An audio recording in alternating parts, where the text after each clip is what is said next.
Yeah. Woo. My chillaxing place.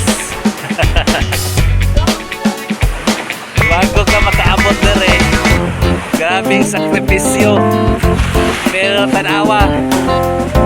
Woo. Ayan, yan ang place natin.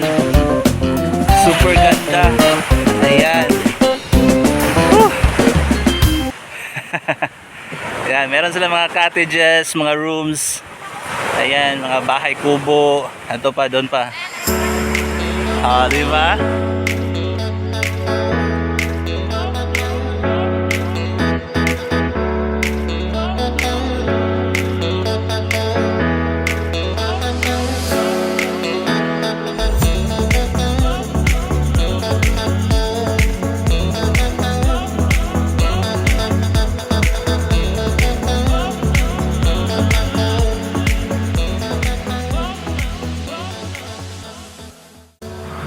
Ayan. Nababay. Sa basa na. Digs metal. Nababay. Bulaluan. Bulaluan. Bulol magkaiko eh. Dere ning nagkaon. So kung naamo dere dapitan area sa sulok. Kining kanto dere. Naa dere sa likod. Yan. Dire mi nangaon.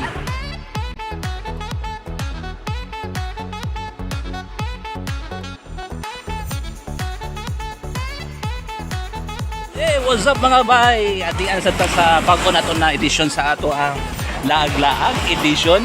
So naa ako dire sa Isaka Beach. Kung napansin niyo lahi na akong sanina karon. Puti ba sa akong background eh. So kung napansin niyo lahi na ato ang background karon, lahi na akong sanina pod. Kay pag abot na ko diri na area, naligo ko dayon sa dagat. Kay mga bay, kung sa tinuod lang 9 years ko wala ka balik og ligo og dagat. Kay last 2013 up to atong pandemic unta na ang plano unta mamaligo na unta to 2019. Medyo naon siya mi ang plano kay tungod sa ang nahitabo tungod sa pandemic sa COVID-19 wala na dayon ang plano. So nahitabo na abtan na mi og 2022 mo na nay karon na nagplano ang Emilio Subaldo na magligo og dagat.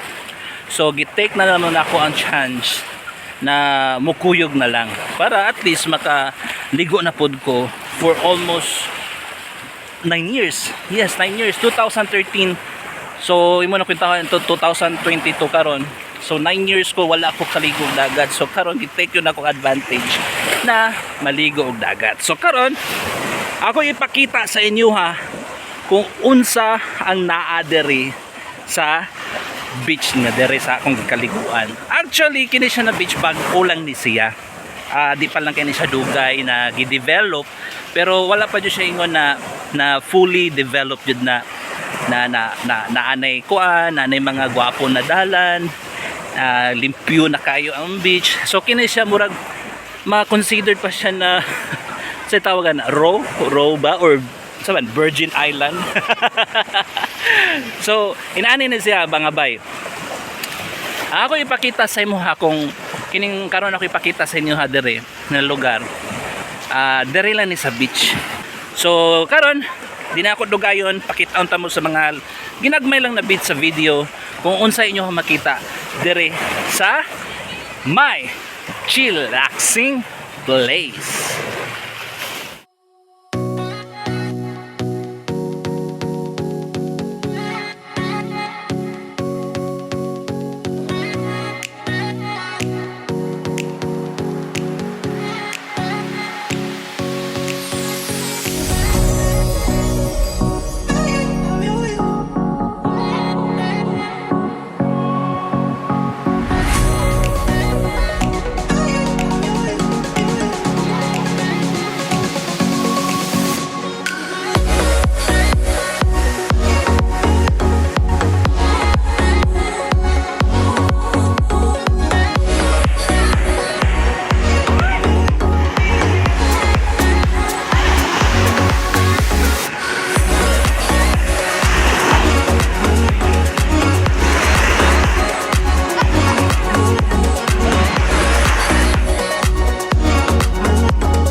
So mo na siya atong mga ginagbay na videos na akong gikuha dere sa beach.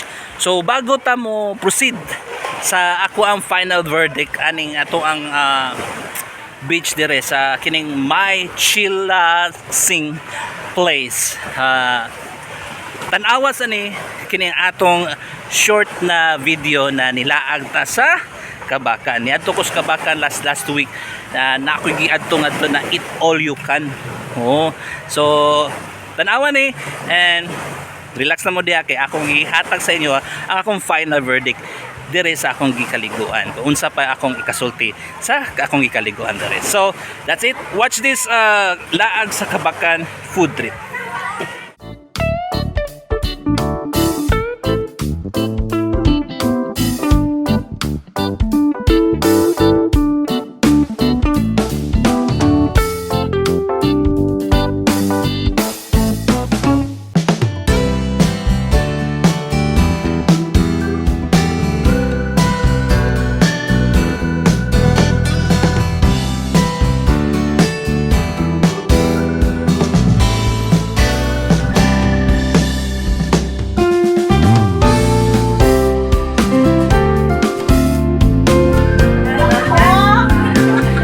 Dapat ganyan lang.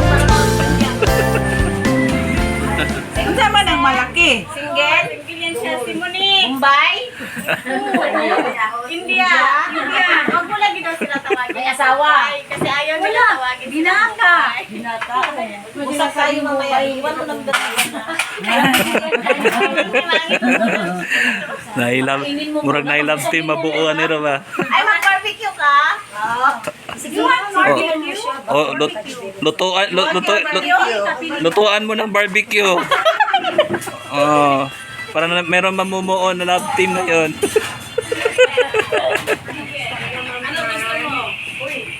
This one? First time nag-anhita dere ba no? So, kuno yung kuan. Libre pod siguro na ba?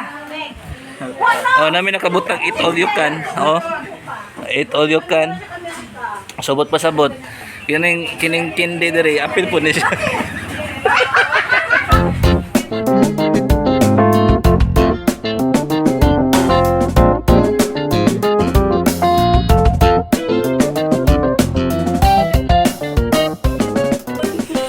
Hello te. Hello. Oh, welcome back to Welcome back. Wel- Welcome back. welcome back to me. To me again. Ma'am, kumusta na ka, ma'am? Heto.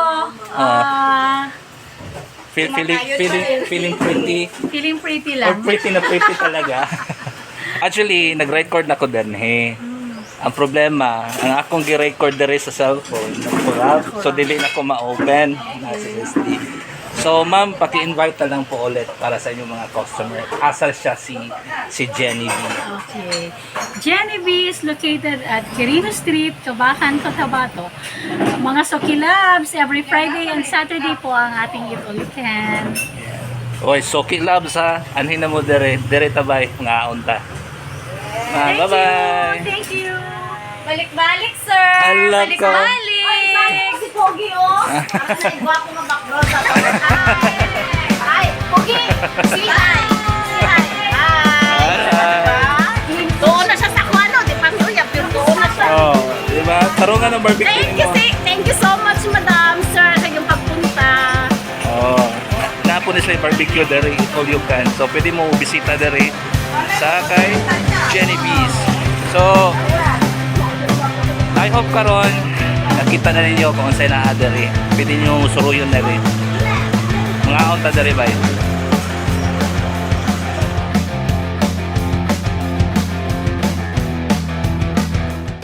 Alright. Okay, now sa akong final verdict. Honest reaction and para sa akin. Kung atong graduhan ang kini na resort or kini na beach na akong gianihan karon. Kung ang 5 star is mo na pinakataas, ang 1 star mo na yung pinakababa. Siguro sa ako experience dire, ako siyang tagaan og 3 stars. Kasi number 1 akong concern dire is ang safety sa ating mga maligo dari. Siyempre pag anhin pa lang dari, medyo ang dalan man good, medyo dili pa siya develop kaayo. Yan lang ang murag sa cons niya, mga pros and cons niya. So siguro muna isa sa mga cons na akong nakita kini ng lugar, na ang dalan niya hindi siya accessible para sa tanan na klase na sakyanan. Kailangan mo yung pang off-road na sakyanan, ganang 4x4 na sakyanan na makatungas jud ka na mga bukid-bukid, mga libaong, mga inana, nga dili kayo kuan kanang patag na dalan. So next is ang cons, dili pa kayo siya ing anak kalimpyo. Di pa siya inana siya kalimpyo. Siguro atoy butang na wala pa kayo budget kaayo ang kini na resort, or wala pa kayo siya ingon na gi-priority nila ang paglimpyo permi sa beach. Siguro gamay pa lang ang nagaanhi dere, gamay pa lang ang nakaibalo kini na lugar. Siguro mo na isa sa mga akong nakita din.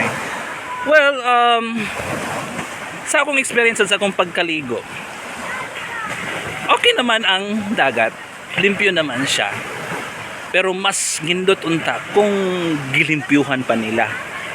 Okay, para mas modagdag pa ang pagkangindot sa pagka-tsada o ngindot ba sa dagat. Ila pang gilimpyuhan pati ang seaside. Kasi sayang ang seaside, ang color sa sand is white. So kung na-develop ni siya, let's say kung maayos na to ang ilang dalan dere, padulungan hay maayo ang dalan dere, accessible na siya sa tanan, plus limpyo pa ang seaside, ang dagat dere, ila pang gi-maintain.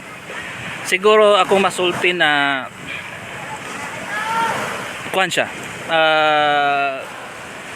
muna isa siguro sa mga dapat suruyan yun na iyong itry kini na beach. Pero sa akong verdict karon, sa akong honest reaction karon is dili jud siya ana ka murag mo kupitin siya sa uban na mga kuan mo, di siya pwede nimo i-compare sa uban na mga beach na kuan na siya na establish na jud tarong. So para sa kuha, this is a 3-star. In fairness naman, maganda naman yung lugar. Actually nakaka-relax din, sa aking balik na ligo og dagat, mo ni siya ang after 9 years akong pagligo og dagat, di na ko mamili og gwapo or pangit na dagat, basta akong kuan na mag-enjoy ko sa dagat. Mola na ako ang honest reaction, and hopefully nag-enjoy mo sa akong vlog. And syempre don't forget to comment, like, and subscribe sa aking channel. And syempre i-share na lang din sa inyong mga friends para mo daghanta sa ato ang channel. And para updated po mo sa ako ang channel, i-click na siyang bell na tupad sa pag-subscribe niya. Nasa kilid ana, i-click na siya. I-click nimo na para updated mo sa ako ang mga videos na i-upload. So this is your Master J para sa ating Diri Tabay PH Laag ta Diri.